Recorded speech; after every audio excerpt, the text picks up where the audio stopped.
Okay, well, everybody's coming together um, in the spirit of, full disclosure. I should say that this whole conference has taken place at a time when normally I would be sound asleep. So I don't know if I dreamt this conference or not.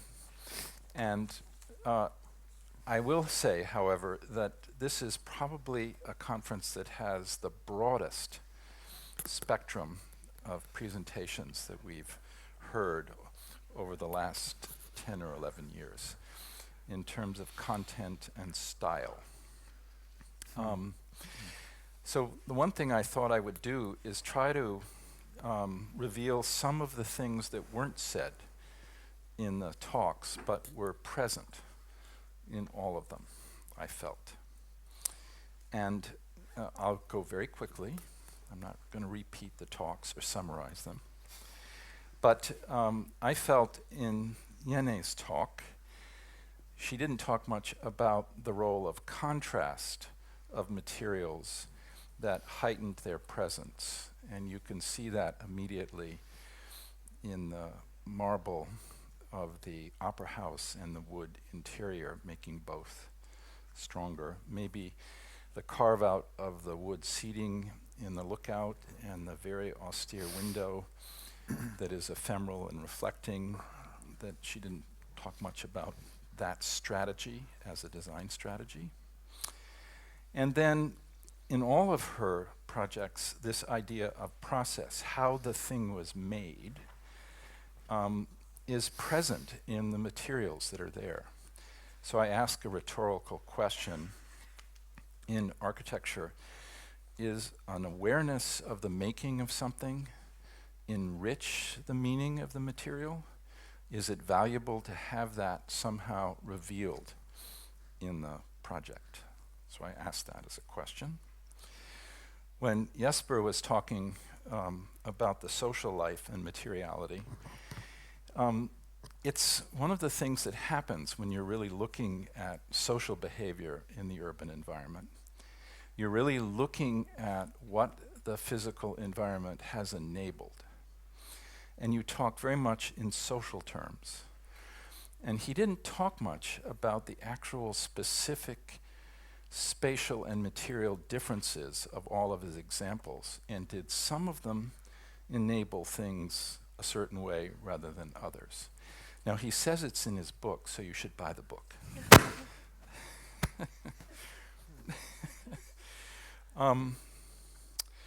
Okay, Manon, I just want to ask sort of a rhetorical, am I still on? A rhetorical question. Because all of the presentations that we have, they have multiple readings, don't they? When you try to imagine the message that was coming across. So I would ask Manon to go back and ask Björk Engels a simple question.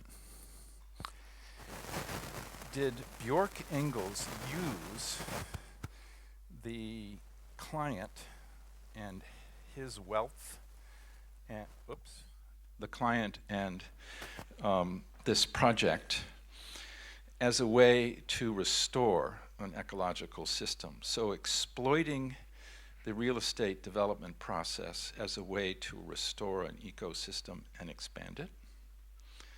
Or was the client using Björk Engels to use an eco approach as a branding strategy to distinguish his project among others along the coast?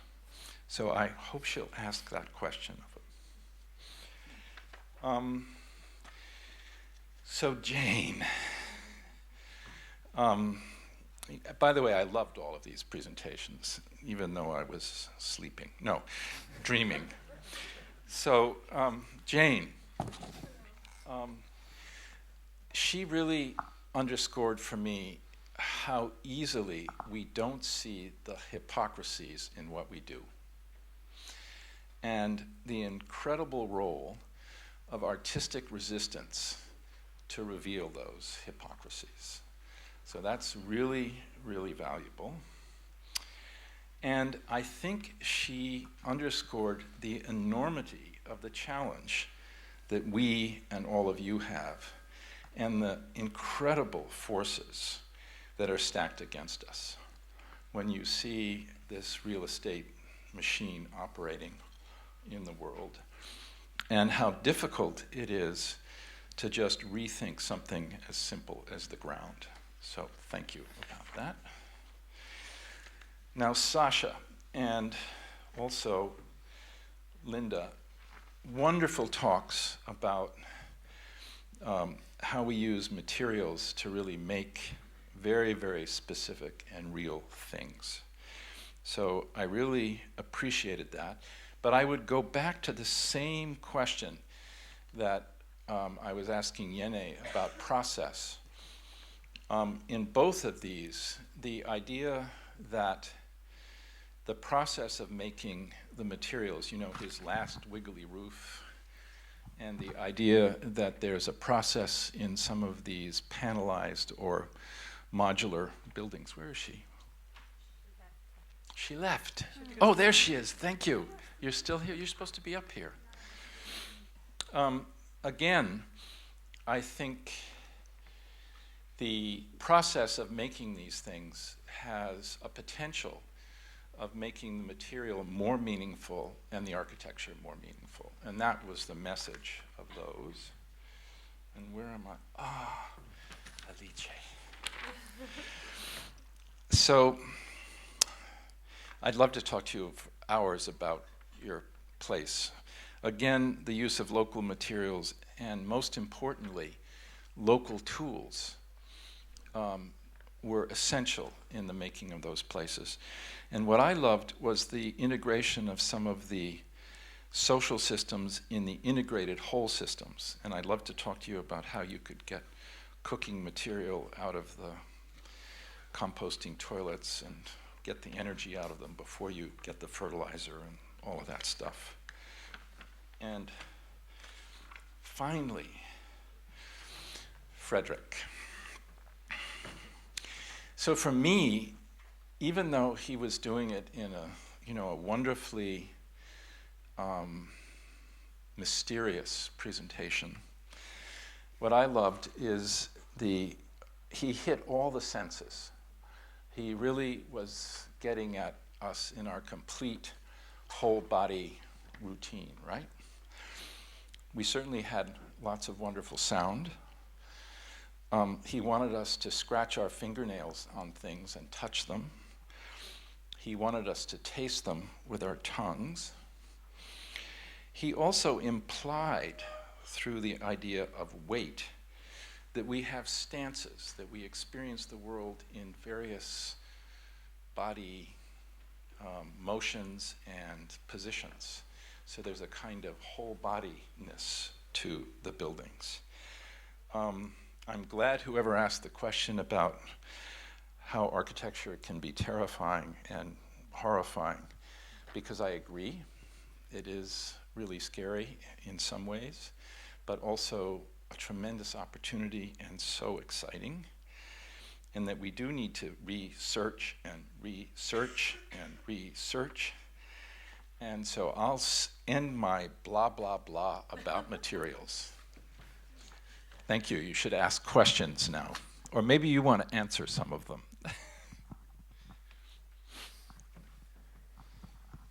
Can I start? Yes. Okay. Thanks for your question, Harrison. I guess I have to be very tactful answering if I don't want to be fired, right? But, okay, so Harrison's question was about Bjarke with his reputation and decline with his wealth, if they were somehow using each other to accomplish this visionary eco-village. And the answer is quite simple, is that they developed a very strong friendship. I think the partners behind Puerta's vision are extremely visionary.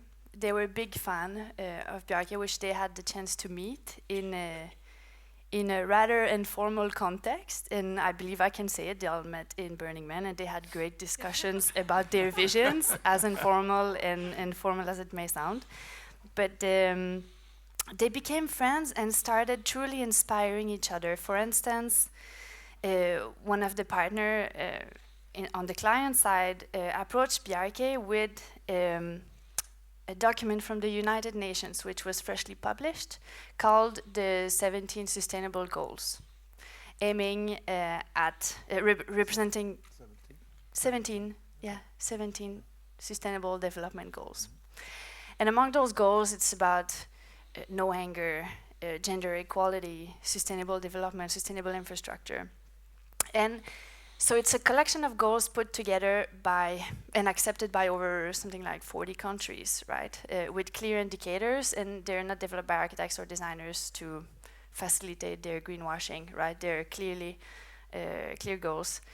And so when the client brought these 17 goals to Bjarke, asking him to address them in the development of the eco-village, he totally catched up on it and came and see the theme, and the client asked us to rewrite the goals and to reinterpret them in a way that all architects can use them. And directly Bjarke asked us to come up with an open session over lunchtime with the whole office where we can have an open discussion about how to address in our everyday work these 17 goals. So they became really fond of each other, close friends, and continue to inspire each other as we go along with the process. So there's no There's sincerity. yeah, it's very sincere.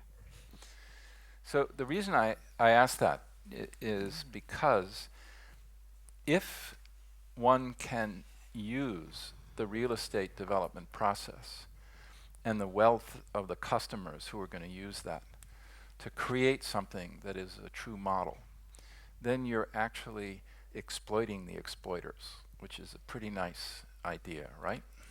If it's a win-win. Yeah, it Sure. becomes a win-win.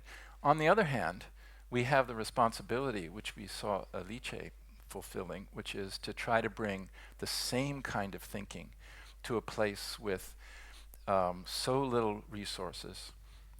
And you called it a scarcity of resources and methods, and to use design to find a way to make something that captures the same kinds of materiality and quality, and yet also deals with some of the whole systems of the water, trying to organize the waste better, use those things as education. So we have this, we can operate in multiple realms, and then looking at some of the larger offices trying to experiment and use materials to make you see something in the city, or see something in a community, or see something in the environment entirely differently. So the fact that they had to fight for a desert, and having just come from 2 weeks in Namibia, where you have about 12 different kinds of deserts that are so beautiful, suddenly you're showing people the beauty of their own place using the materials. But people have you must have had other takes. I mean, I just gave you a very quick take on what I heard. I heard wonderful presentations. What a range, right? From how to have a column and horizontal beams join and double them up in where they join there in that one column in your last project, or in the house. I'd never seen that before, and it's a material thing, so thanks. And the idea of, in the last presentation, of just underlining how important our feelings, our full senses are, and how carefully we can think about them when we make things in materials is fantastic. The social dimension of it is really critical. And what to say about Jane? I mean, hers was the edgiest of all of them, right? So mainstream. Artistically edgy. And I like the idea that you need to face these big challenges with all of your tools, including artistic resistance, and then also asking a simple question about the ground. All of you are going to have to make ground. So I hope you'll remember her things. Maybe you won't have to sacrifice your body to get what you want, but you might have to. Pay the piper. Is there any questions from the audience? That would be so good. Or anything you want to reflect, and you can, yeah.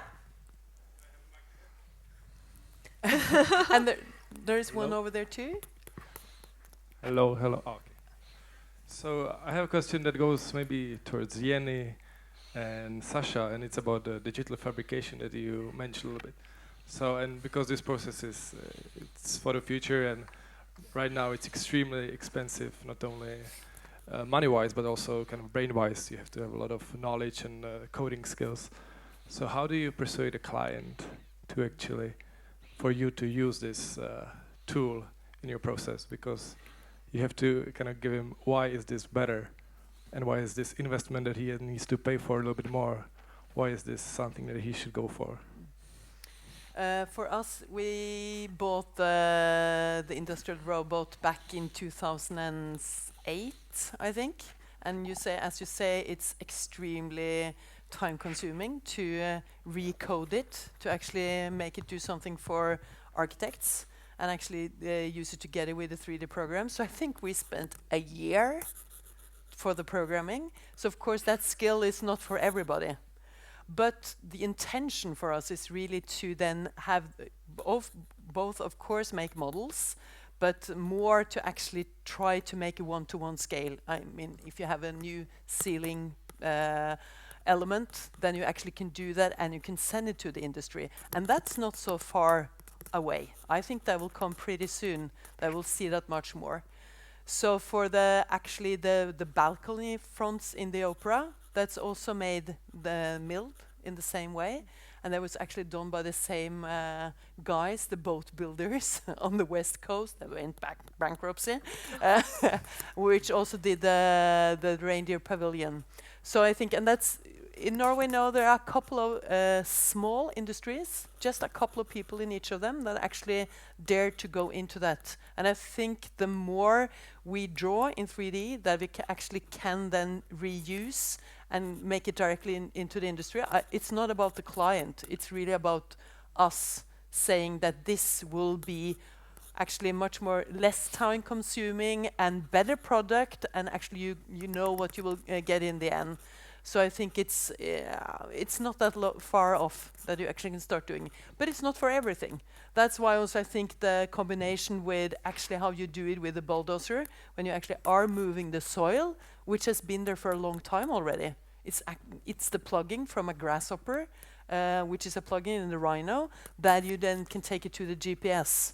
And that's already there. It's just we didn't know that we could use it. So sometimes it's actually the contractor that know the information, or the engineer, or the architects. So it's more or less to talk about how to do it and what is the best way to excavate the new problems or the challenges. So I think it's really, and it's only a tool. So don't be afraid of it, but use it wisely. And don't make the tool take over, because we really need to be the master that actually are figuring out the best way of doing it. Maybe it's a question of synchronization. So all that stuff is super easy. Don't think that it's difficult. So parametric design is easy. It will end up in an app. You started 2008. That's good. At the time it was, you can say, so-called complicated, but it's really not difficult. The problem is that industry, architects, engineers, they're not synchronized. It's no synchronization in the market. So if you prepare as an architect a design, which I would not call the design, it's a programmed roof we have set up there. There's no industry who can just produce the roof, and we call it production, which I think is quite interesting, because it enables you to work with a material. We heard it's fantastic. It's regrowing. It's wood, and you can take the cheapest wood and you can knit it together and you can span 22 meters, maybe 50 meters. It's just super easy for the future. And I think that at the end makes sense, but we have all to learn to talk the same language. We have a language problem at the moment. And this Esperanto is not yet there. And as you see, English is difficult also for us who are quite Nordic and close to the English. But at the end, it's a question of how can you spell what your intention is, that the other one can understand and he can do it. It's the classic problem of the architect being on site, which we are just not doing anymore. We are banned from the site because clients don't like that architects are on site because we complicate things and we change things and I don't know what. So at the end, important is, for my opinion, that especially you as a student, you learn how to do your job. So please learn how to construct, learn small scale, learn big scale, learn your profession. We call it a métier. A métier has something to do with the hands. You can do it with your hands, but you need your brain that steer your hands at the end. And the digitalization is nothing else than mutation, maybe, or the next step of what we are doing in our métier. And don't think that this is complicated. Forget it, because things which are successful are A, easy, and B, cheap, and C, you can make money with them, because otherwise society would never use it. That's our problem. But if you know it, then act with that, but do good things. Don't forget that we need public space and we don't want to privatize. So, by the way, I was handed a couple of questions that were generated by the audience, and there were two themes. Yeah, We'll but let there him, was- he'll come in just he a will second come? because Okay, it may good. be the same thing. One of the questions was sort of somewhat rhetorical to your own education. It was, have we ignored materials in your education? Maybe. This conference is trying not to. The other question was, when in the education should you, or in the design process, should you start to concern yourself with materials and the material making process? And I would argue that it's something, you need to pay attention to from the beginning, and you will continue to learn it throughout your career. It's not something that you learn in school and it's done. Every single one of these projects that we saw are in the process of interrogating how you make something, interrogating the qualities of the materials that they can use to make something special, meaningful, specific to a certain location. And so it's a learning process that should begin now, but it's not going to be done in school. It's going to be part of your whole career. Yeah. Okay. Thank you for these lovely presentations. I have a question concerning the last one. And I'm going to ask this question from the perspective of a guitar maker, not an architect. Seriously, actually, because the presentation contained this lovely guitar music, which obviously was played on a very, very fine guitar. No other guitar would sound like that. And the best guitars are handmade. The maker spends a couple of months, at least, selecting each piece of wood particularly for that guitar. But where it starts is an idea of a music, a certain type of music, a certain type of sound that is to be created, and also a particular guitar player.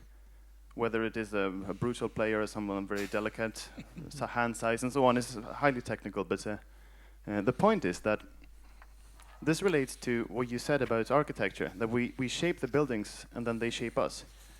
But that's only point 1 and point 3. It leaves out the second point, which is that we shape the buildings that are filled by the users, and then the buildings shape the users. And if we're lucky, we get to revisit the building once or twice. The really great treat of a guitar maker is to hear the instrument that's been created placed in the hands of a good player, the proper player, and see what the person does with it, because you can never guess.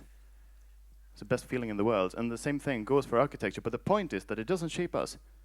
It doesn't shape the architect, it shapes the users, which calls for a great deal of humility in architects, I think.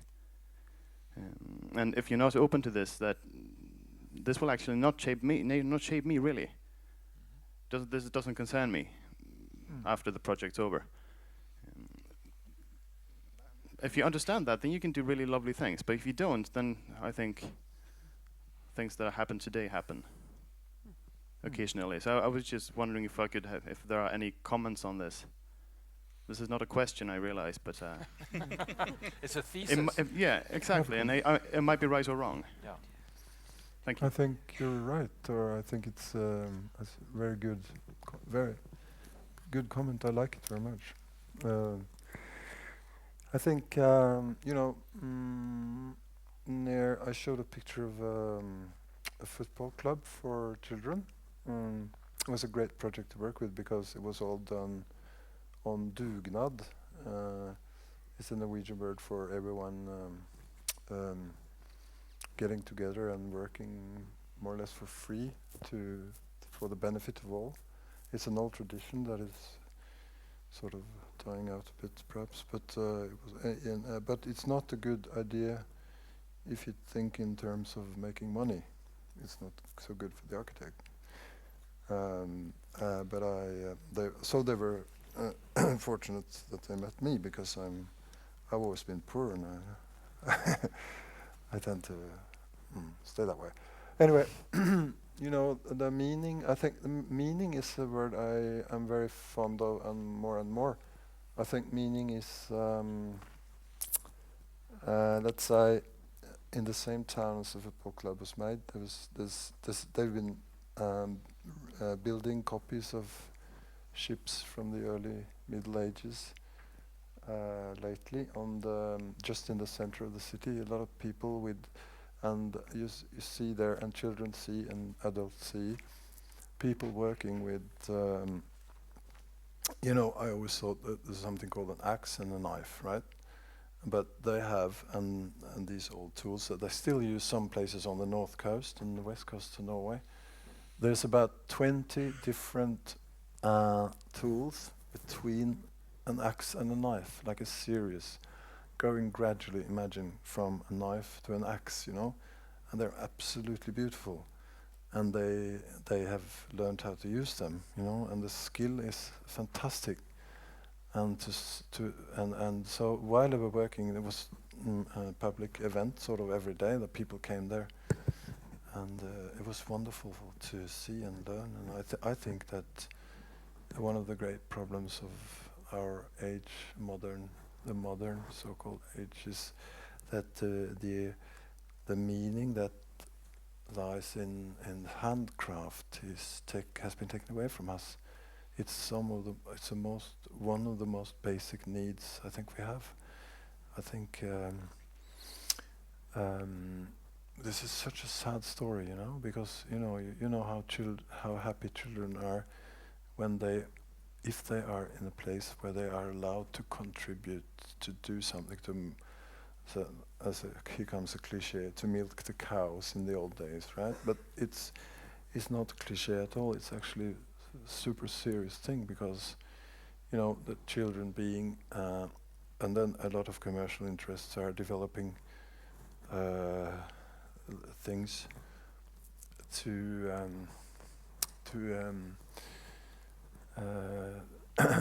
for children to consume time objects. And this is so sad, because children, it's a very natural thing. They love to participate, and they love the feeling of doing something important, you know. And I think all this. So I think the picture with the guitar is very good, because I think that my hope is that in 300 years they will read about this time that we live in now as a great off the track time, you know, where we just did ridiculous things because we thought because we could do them. Later we will understand that all the technology doesn't mean that we have to do ridiculous things, you know. So because we're doing ridiculous things, we lose meaning, and meaning is the most important thing, in my view. You know, if you think of the what lies in the, you know, the beauty and the poetics and the strength, and also the use of growing everything that can grow. It's a fantastic thing. It's a wonder from nature. And if we live in a culture that does not appreciate it anymore, this has been taken away from us. I mean, that is the children. You know, just the fact that things grow, and to water them, and to, you know, children are super happy when they have some plants in the garden or at school, or they have their apple tree planted, and they can take care of it. You know, this kind of meaning is taken away from us, or from the children. It's a very sad story. Okay, I think we have another question over here. Yes, just in reference to, I guess, a consistent topic that was brought up is prefab or modular elements in design. I guess a friend of mine said to me that we're moving from a period of mass production to a period of mass customization with new processes of 3D printing on site, laser cut timbers and metals. What in a couple of these projects maybe would that have meant in terms of creating something in touch? Is that, you know, the ability to really customize something, is that potentially going to make something mean more to the place, or is it going to risk that abstraction of the architect through the computer? What are the opportunities there when you've got materials? We're talking things you want to really get involved with, timber and stone, when 3D printing and those faster, quicker, cheaper elements are less likely to be locally sourced. I think you will have both. It's not that you just the 3D printing will take over and will go to Mars. I think actually I think it's good to have both, and I think we will still keep. Of course, we need to look at the resources we have, and we have to rethink how we actually are treating what our common ground. So I think some part actually will help to do 3D printing or other techniques that we are not so, we don't know yet the opportunities that will help us. It could be, I mean, we know that there will be more natural catastrophes. I mean, if you need to make shelters really fast, maybe that's a very good way of 3D print or fabrication that can be done extremely fast. You can't wait. Even if the bamboo is growing really fast, you can't wait 3 years. So I really think that is maybe the good thing, that we can explore into new things that could help us. And maybe it could also be the carbon print will be less because we can do it smarter, and we just have to aim for a more holistic way of thinking. And instead of saying that it's just all about money, we know that in an industry it's a lot about money, but it's also about people having a job to do and making new homes. We know there is a residential crisis, how to make more houses in a short term. So I don't think we should be afraid of the tools that we know that we will be in charge of anyway. Of course, there will always be somebody said that the robot will take over everything, but I'm not really sure about that. And I think instead of being afraid and fight against it, it's better to actually try to understand it and try really then to understand and be part of how you can involve together with it. So just to expand that for a second, I think it's not constructive to try to set up a kind of false dichotomy between something that is handmade and something that is digitally made. I think it's more productive to ask the question, what is the idea and spirit behind the thing that is being made? And in one case, if it has to be done by hand, just handcraft by itself maybe has some value, but not necessarily, right? If there isn't real thought behind how and what is being made, right? And the same is true with the digital. You know, you can crank out all these things that you can't imagine, but the question is, what is behind the idea of the code that made it happen? And I think that's really the question. So the thing untalked about in Sasha's project was the way in which putting those things together like this made a daylight filter for the skylights. So you got the effect of a daylighting experience that you wouldn't have had they made that differently. And the wonderful thing about daylight is it's always better when you bounce it around and it has to come through something. So I found the quality of that roof on multiple levels because the digital fabrication enabled it to have those other dimensions. That's just one example I would give. So I really think it has to do with the idea behind it, right? So I want to see the hand, or I want to see the intention of the digital model guided by some conceptual sort of spiritual idea for what you're making, right? Rather than just, is it one or the other? No, that's not so constructive. Going hand in hand, but Harrison, I mean, you're living in a country where craftsmanship has just left, I would say. It's basically non-existing anymore. It's a few people doing it, and everybody's talking about and hoping that digitalization now is saving the world, which will be definitely not doing it. So finally, I think we have just to relearn and to re-understand what the value of craftsmanship is. And unfortunately, we are living in a world where the values are balanced only money-wise and not differently. But maybe the younger generation now understands that there are more social, historical, architectural, urban values, not only monetary values.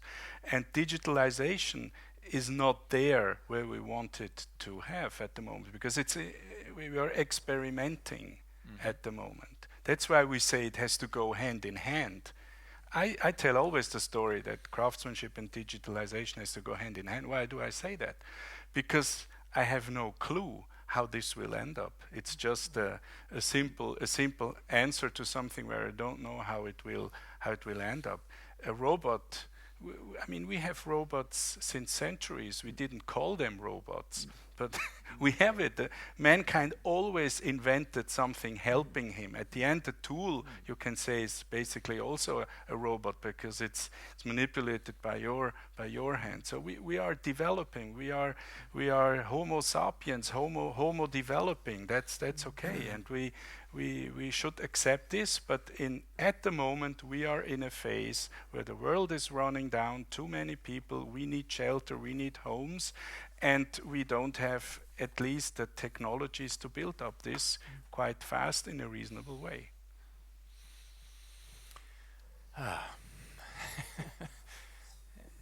And we also have a planet in desperate shape. It's still round. Still a sphere. We got another question over here, please. Yeah. It's mostly a reflection, but if you have a really nice answer to it, feel free. I have been wondering, for a long time I've been wondering about the world that I will come out to when I'm done with school. And I think that actually today I was very inspired both by Alice and Jenny's approach on teaching as well as designing something, teaching people about a better hygiene or improving life conditions, but also some kind of democratic teaching about how to work together with people who want something built and stuff like that.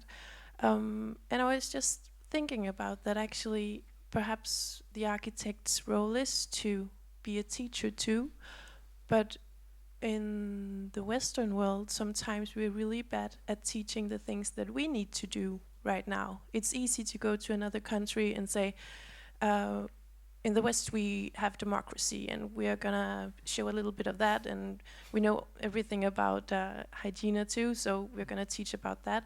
But was it Sasha who told about the cultural element of comfort?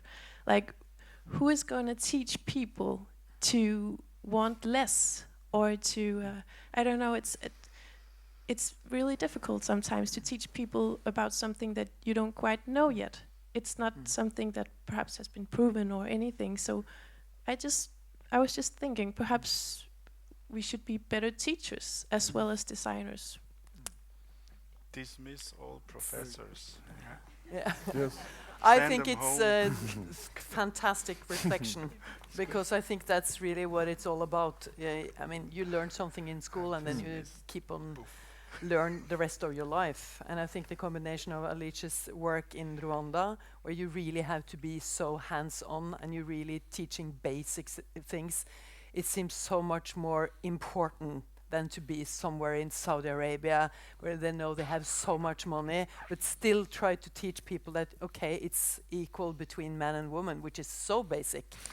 And then you have everything in between. That is part of what we actually are aiming for. So because I know the time is running out, so I'll try to finish it up. And I think, really, again, it's you. You are the future. You are the one that actually going to teach people and work together with the clients and then spread the good word. And of course, you can always say that the word sustainability, sometimes it's worn out, and what does it actually mean? But I think if you take in the context that it has both social, economic, and really all about materiality, it all comes together. And really we have to be more able to communicate that. That's maybe the most important part about teaching. If we are not able to communicate and have a dialogue, then probably we'll just end up that, okay, check, that was another project or a building, and leave. But if there's something left after it, then the users, there will be an ownership. And I think that's really, really important. So I think since the time has run out, there are some mingle in the hall. Actually, we are finished, I'm sorry.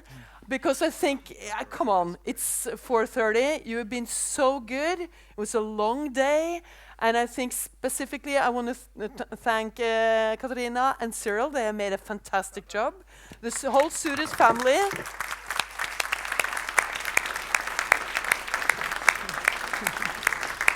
And the technicians, you should never forget them. All the speakers, and most important is you guys, the audience. Go out there and spread the word. Thank you for today.